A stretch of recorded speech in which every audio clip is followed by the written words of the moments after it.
మనుషులంటే కాలానికి తగ్గట్టుగా వాతావరణంకు అనుకూలంగా సంరక్షణ చర్యలు తీసుకుంటారు. మరి జంతువుల సంగతేంటి? ముఖ్యంగా చలికాలంలో జంతువులకు ఎన్నో ఇబ్బందులు ఎదురవుతాయి. వాటి సంరక్షణ కోసం చర్యలు తీసుకోవాల్సిందే. ముఖ్యంగా స్ట్రీట్ డాగ్స్ కోసం ఎన్జీఓలు ముందుకు వస్తున్నాయి.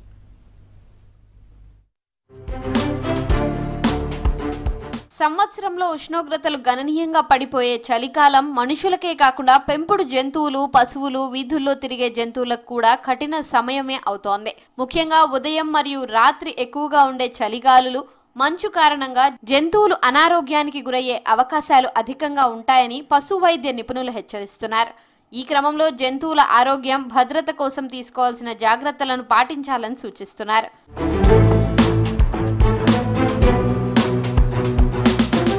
గ్రామీణ ప్రాంతాల్లో గేదెలు, ఆవులు, మేకలు, గొర్రెలు వంటి పశువులకు చలికాలం అత్యంత ప్రభావం చూపుతోంది. పశువుల కొట్లు గాలి ప్రవేశం కాకుండా మూసివేయడంతో పాటు నీటి కుండీలలోని నీరు చల్లబడకుండా గోరువెచ్చని నీరు అందించాలంటున్నారు వైద్యులు. ముఖ్యంగా చలి కారణంగా పాలు ఇచ్చే జంతువుల ఆరోగ్యం దెబ్బతింటుందని అంటున్నారు.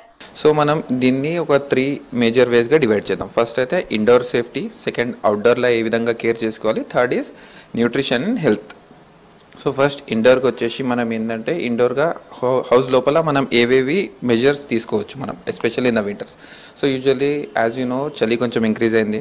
సో ఆ విధంగా అవుట్డోర్ కన్నా పెట్టడం కన్నా దట్ విల్ బి బెటర్ లోపల, ఇంటి లోపల పెట్టడం first thing. Second thing is వాళ్ళకి కొంచెం అడిక్వేట్ బ్లాంకెట్ లాంటిది, లేకపోతే కొంచెం ఫ్లోరింగ్ మీద పండుకునే కాకుండా ఒక bedding, soft bed material provide చేయడం, that will be good.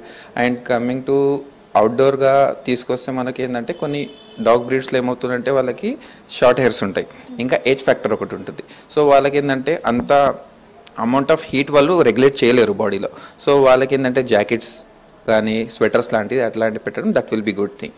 And అవుట్డోర్లో యూజువల్ ఏంటంటే ఒకవేళ ఇప్పుడు మనం usually most of the pet parents ఏం ప్రిఫర్ చేస్తారంటే ఎర్లీ మార్నింగ్ వాక్స్ ప్రిఫర్ చేస్తారు వాళ్ళు. సో అప్పుడు ఏమవుతుందంటే మనకి ఈ చలిలో ఏంటంటే హైపోథర్మియా రానికే ఛాన్సెస్ ఎక్కువ ఉంటాయి, అంటే టెంపరేచర్ తగ్గిపోనికే ఛాన్సెస్ ఉంటాయి. ప్రతి ఏడాది చలి కారణంగా దేశవ్యాప్తంగా వందలాది జంతువులు చనిపోతున్నాయని కొన్ని నివేదికల్లో తేలింది. నగరాల్లోని వీధుల్లో తిరిగే కుక్కలు, పిల్లులు, పక్షులకు చలి మరింత ప్రమాదకరంగా మారుతోంది. ఇప్పటికే కొన్ని ఎన్జీఓలు ముందుకు వచ్చి రాత్రి కార్డ్బోర్డులు, గుడ్డలు వేసి చిన్న షెల్టర్లను ఏర్పాటు చేస్తున్నారు. ముఖ్యంగా జంతువులకు కూడా చలి కారణంగా జలుబు, చర్మ వ్యాధులు ఎక్కువగా కనిపిస్తాయని అంటున్నారు వైద్య నిపుణులు. ఇంట్లో ఉండే పెట్స్ కి మాత్రం హీటర్ ఆన్ చేయడం మేలు అని చెబుతున్నారు వైద్యులు. బ్యాక్టీరియల్ ఇన్ఫెక్షన్ లాంటిది, వైరల్ ఇన్ఫెక్షన్ లాంటిది చాలా స్ప్రెడ్ అవుతుంది. సో వాళ్ళకి ఏంటంటే వ్యాక్సినేషన్స్ తీసుకోవాలి ఫస్ట్ థింగ్.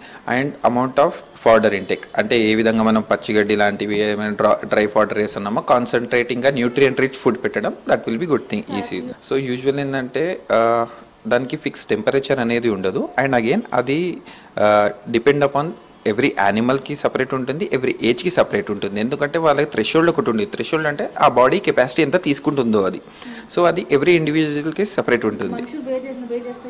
లేదు అంటే ఎందుకంటే కొన్ని సిచ్యువేషన్స్లో వాళ్ళకి మనకంటే ఎక్కువ హెయిర్స్ ఉంటాయి, కోట్ ఉంటుంది. సో మనకన్నా ఇంకా వాళ్ళకి కెపాసిటీ ఎక్కువనే ఉంటుంది. కానీ కొన్ని ఏంటంటే ఓల్డ్ ఉంటాయి, చిన్నవి ఉంటాయి, హెయిర్ స్మాల్స్ ఉంటాయి.